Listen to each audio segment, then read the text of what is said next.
cases, too gruesome, and we're gonna try to figure out what went wrong in these cases is what I'm trying to figure out. I'm Jay Lava. I scour the internet so you don't have to. So let's check out what's going on the Gruesome Twosome.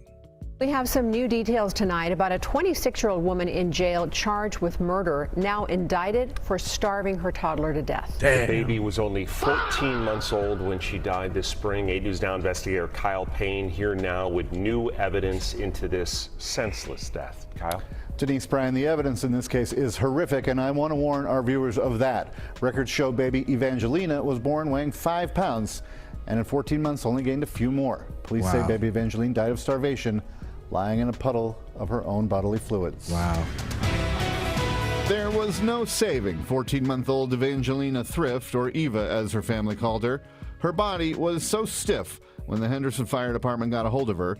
Her heart no longer beating, her lungs past their last breath. C-400-962, State Nevada versus Olivia Thrift. May the record reflect that Ms. Thrift is present in custody. In custody since the middle of the night one Tuesday in March, now in court. 26-year-old Olivia Thrift, charged with murdering her daughter Eva and child abuse and neglect, resulting in death. Do you understand those charges? I understand the meaning of them, but not why they were applied. I understand. I'm not asking you to agree with them, but do you understand what the paper says? Is that you have to answer out loud? Yes. Thrift pled not guilty. Police say when they found her daughter, Thrift was not cooperative. Her daughter was dead, and Thrift, as is her constitutional right, demanded she speak with a lawyer. But while she remained silent, Thrift's half-sister told police, and eventually a grand jury, what she knew. And the pictures taken in Thrift's apartment in Henderson that night tell their own unthinkable story. Police say Thrift died inside this apartment complex in Henderson. Photos from that night appear to show the baby's crib stained with puke. Same with her car seat. Eva's little legs covered in sores, photographed after her death from chemical burns, the medical examiner said can come from a baby lying in puddles of her own urine, feces, vomit, or spoiled milk. Her little body, the coroner said, covered in bites, most likely from roaches, bed bugs, and insects. Insects like the ones police photographed covering the opening of this pouch of veggies. The 8 News Now investigators have one picture of Eva eating SpaghettiOs, but these photos show a 14-month-old child no bigger than a newborn. At 9 pounds, Eva was skin and bones. The medical examiner said Eva was smaller than over 99% of children that age. Most 14 months old are double Eva's size. But all the fat was gone from every bit of each of Eva's ribs. She was discolored with a sunken-in face and a caved-in abdomen.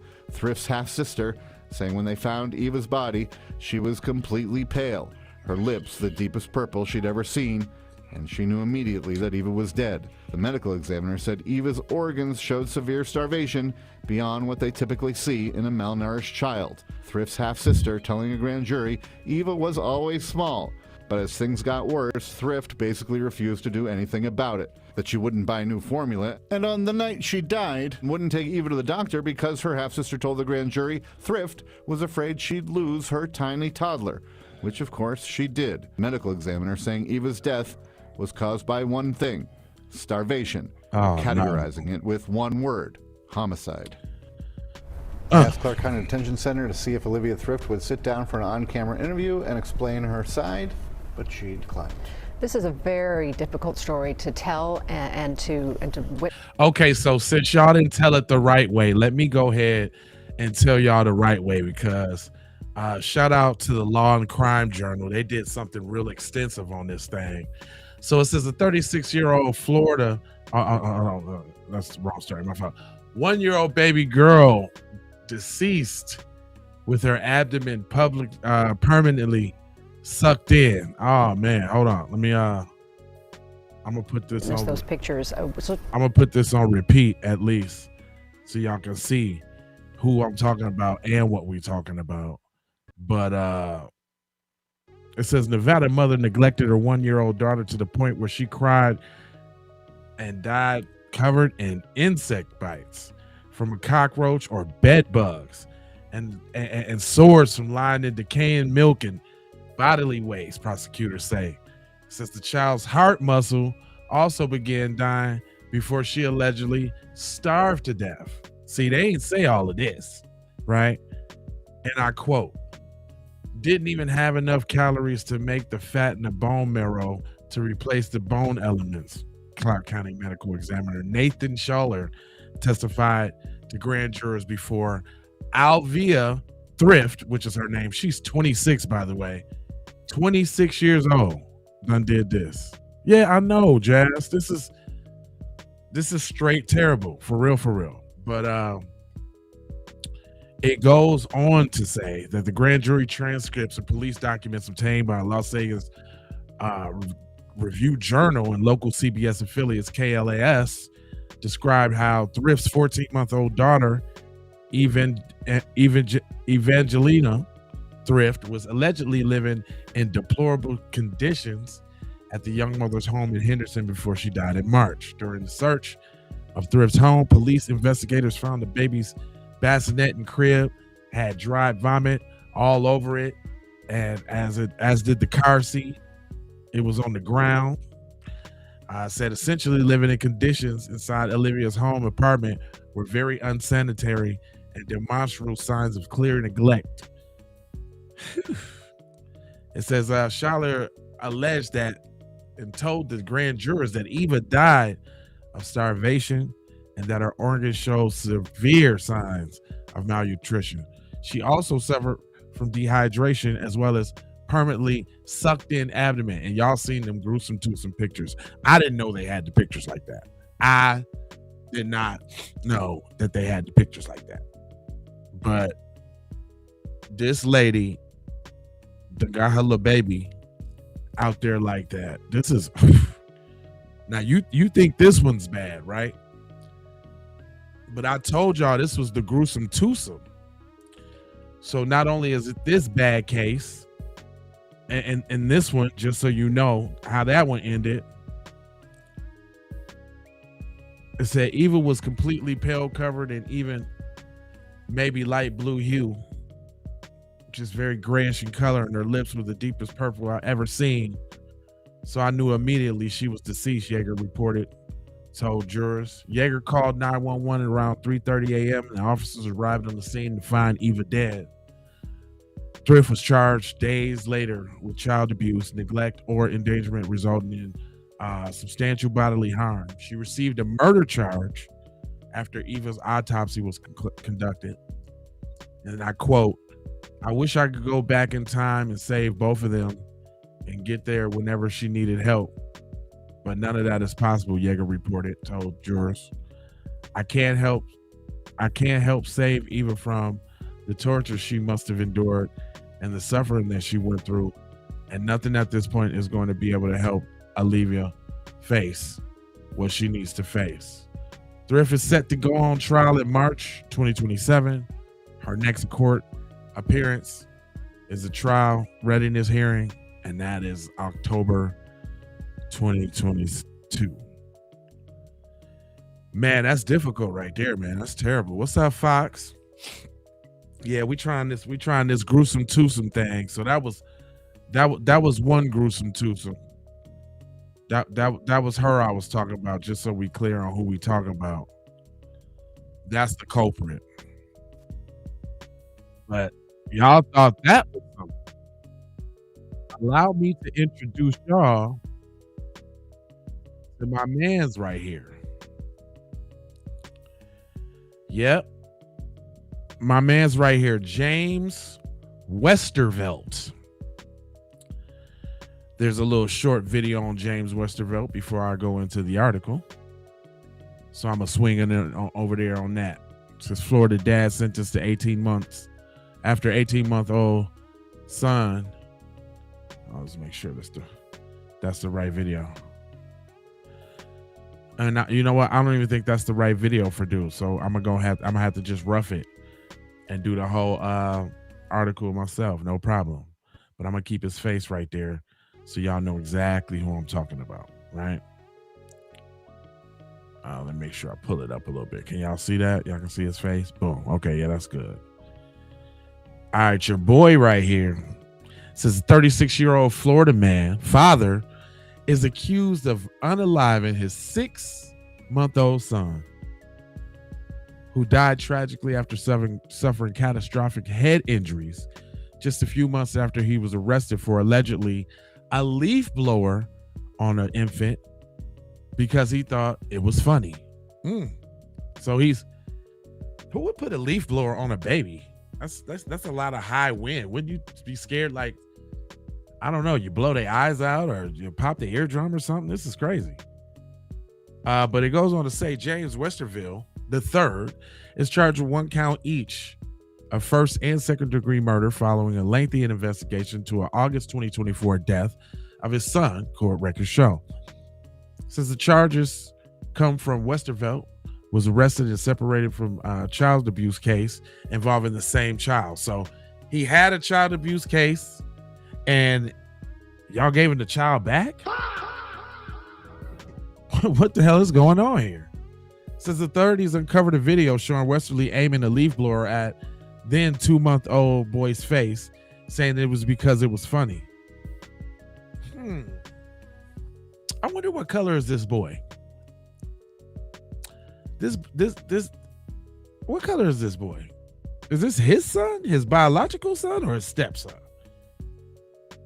Since according to the probable cause affidavit, Byron County Sheriff's Department deputies responded to a family's home on August 12, 2024 after receiving a 911 call about an unresponsive infant.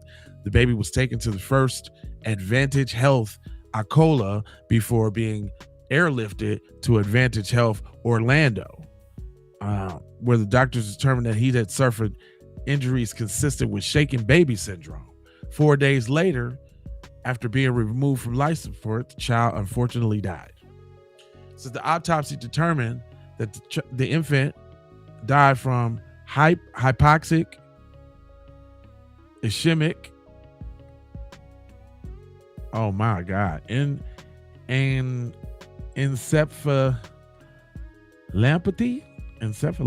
I don't know what the hell that is. Caused by blunt force trauma, police said. Medical examiner also documented an acute cerebral and subdural subduroid hemorrhages and several traumatic anoxic injuries, retinal and optic nerve hemorrhages, and cerebral edemic and other injuries. So that was just basically beat up against the head, because I see eyes, I see skull trauma. So the death was ruled a homicide from this dude. So the detective said the child had been behaving normally before he was left alone in Westerly on August 12th. During the initial interview, Westerly claimed that he discovered his 2-year-old son sitting inside the baby's bassinet after somehow opening a latch wooden safety gate. He said that the toddler had been poking the infant in the head before removing him and attempted to calm the baby by crying. Questioned by whether he may have rocked the infant too aggressively, Westerly replied that, not that I was effing thought I was, but I might have. I don't think I did it intentionally, I think. He added, there's not a time where I think I hurt that baby. They always say they don't think they did something and actually did it. It says investigators told him the toddler's actions could not reasonably be explained with the severity of the injuries. Westervelt allegedly began describing additional incidents, including the boy falling from the bed and slipping while in the bathtub.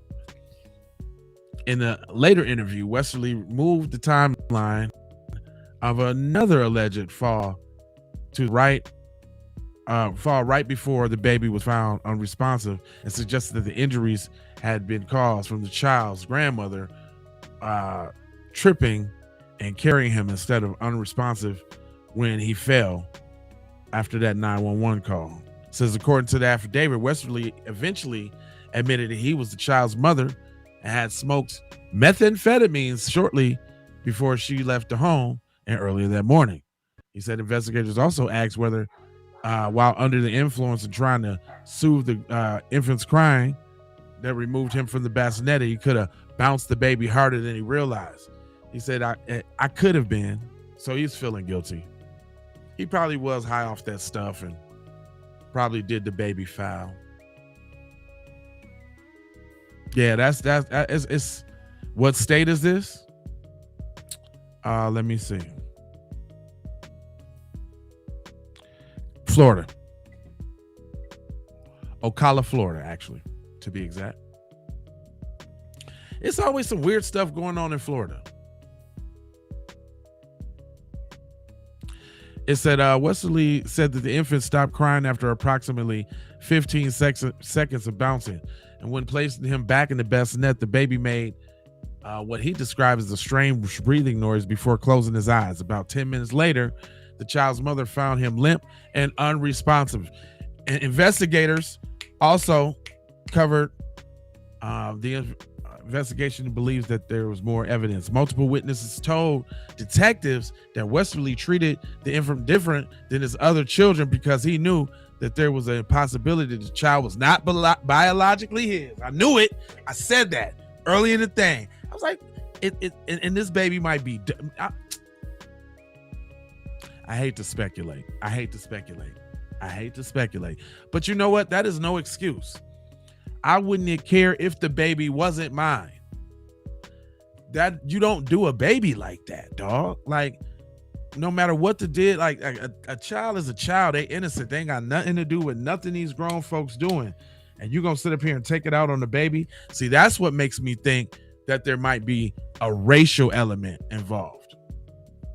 Because the hatred is too thick. I mean, there's plenty of white guys that take on, white stepkids and raise them like they own. But they might have a problem with a black one or a mixed one. You know what I'm saying? Or one that got maybe, he might not have been as dark skinned, but be light, but hair just a little too curly or something. It could have been one of them. Because I'm trying to figure out what other than racial hate would you need to take out on a baby because you don't think it's yours. That's crazy. It goes on to say that multiple witnesses told detectives that Westerly treated the infant different because he knew it wasn't a possibility that it wasn't biologically his. The affidavit stated that the baby mama had previously admitted having an affair with another man while Westerly was incarcerated. Detectives later confirmed after the child's death that Westerly was not the biological father. Since the family and friends told investigators she noticed Westerly was less attentive towards the infant than his other children and believed that it was because of the anger of the affair. The child's maternal grandmother similarly said that Westerly showed no love or affection towards the baby. Investigators also noted that Westerly had previously served as a stay-at-home father for his other children without similar incidents. By contrast, detectives wrote that the 6-month-old suffered at least 4 separate injuries while alone with Westerly during his care in his short life. Man, that's and she knew that too. The mother, shame on the mother.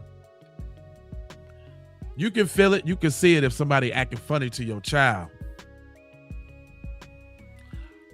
Nah, I'm not blaming everything on racism, but I'm just saying what kind of deep-seated hate would make you take that out on a child. I could see racists do crazy things like that. They do things irrationally because of hate. So, I mean, it's not far-fetched to think that, there would be a racial undertone. Not saying that would necessarily be the case, but I'm just saying we can't rule that out. You know what I'm saying? Can't rule that out. It goes on to say that the injuries the victim sustained were not accidental. They were significant and by the nature the result of purposeful and intentional action. The affidavit states investigators further wrote that it was unreasonable to conclude that the injuries have been caused by the toddler, a fall from the bed, or the bathroom incident described by Westerly. The affidavit also cites that monitoring jail calls in which Westerly discussed the deterioration of his relationship with the child's mother after the baby's death.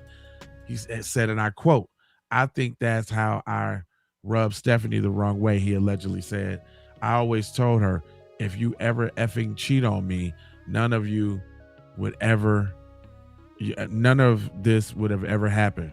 Westerly is scheduled to appear in court on September 3rd, according to court records. Gruesome twosome, y'all.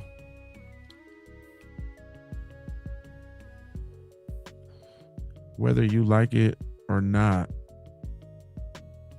or think racism don't exist. Of course, yeah. I mean, you know, that's the kind of thing I do on this channel. It's crazy. I could sit up and watch crime videos all day, but as soon as I point out race or anything like that, then people got a little stick up their ass.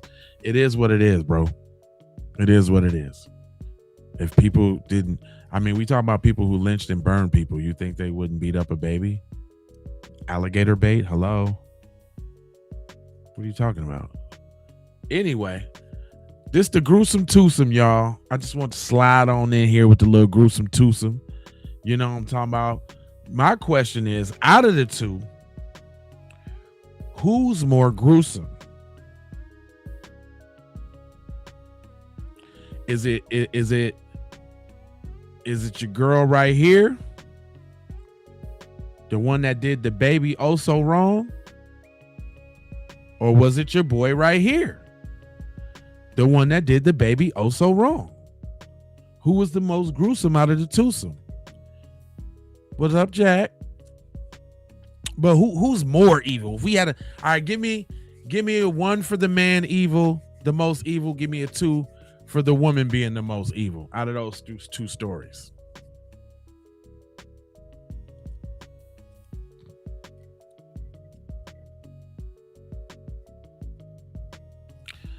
Very. Yeah, that's hence the title of the show. The gruesome twosomes. I got a couple of these actually. Cause it's wicked out here in these streets.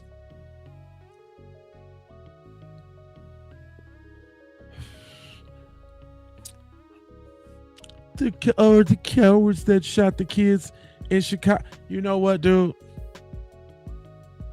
Y'all just got a fantasy about Chicago, don't you? He's 1 and 2, both of them. Vernal, you said 1. You said the female. I would say the female too. Yeah, it's scary. Thanks for the jewels. I would say the female too, Vernal, and I'm gonna tell you why. The female is the most gruesome of the twosome because that was her shorty. That was her baby. She carried that thing around for 9 months and sat there and let it wither away. And that's something like, you know, he did small incremental things over amount of time. You know what I'm saying? Which ultimately they came to their demise, but his was more swift and brutal and brash.